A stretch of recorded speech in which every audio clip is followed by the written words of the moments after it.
that's a big inflation number the market's trying to digest.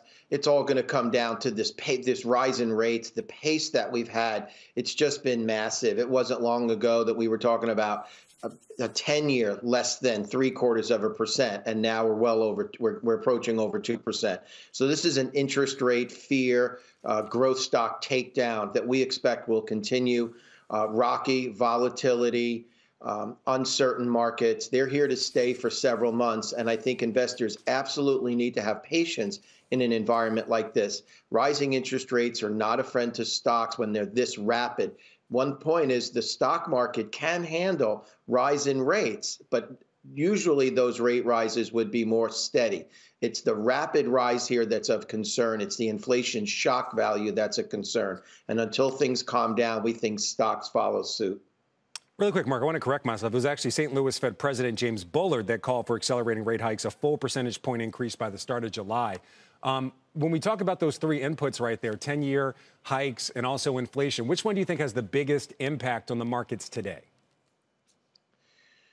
Well, it's a combination of all of them, but I think right now it's inflation. And the Fed speak yesterday saying we need a 1%. That's not going to happen. It's great shock value. It's a great way for him to get some press. Fed's not going to do that. I mean, your Goldman report there said they're going to stick to 25 basis points, and maybe they'll do a 50. So talk like that doesn't calm things down. This inflation number comes from it's several sources. The good news is some of those will be in the rearview mirror. Congressional spending drove inflation.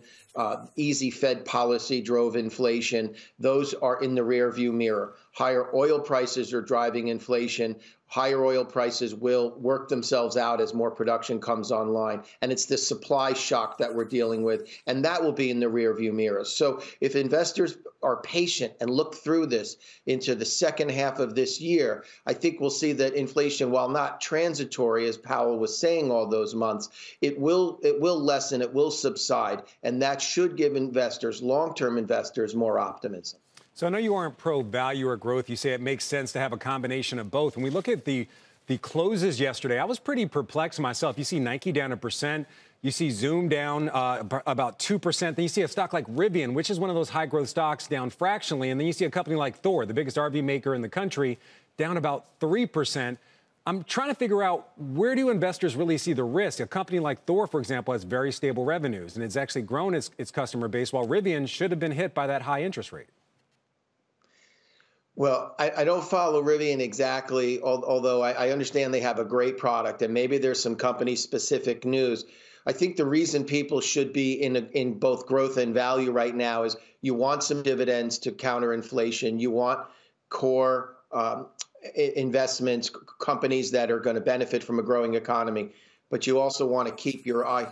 You also want to keep your eye on the growth side, because if our thesis is correct and inflation does slow in the second half and we have a slow growth economy, we're going to be looking a lot like we were in the 2009 to 2017 period, where we had a slow growth world. And in a slow growth world, investors are going to want growth. So I wouldn't abandon the growth trade right now. I think it's an important part of investors' longer term portfolio, not to pile into all these value names and all these cash flow names. I get it. Strong balance sheets make sense. Avoid the speculative stuff. I'm totally there. But to think that mega cap cash flowing tech is not going to work through a rate hike cycle or beyond in a slowing growth world, that would be a mistake for investors to abandon technology.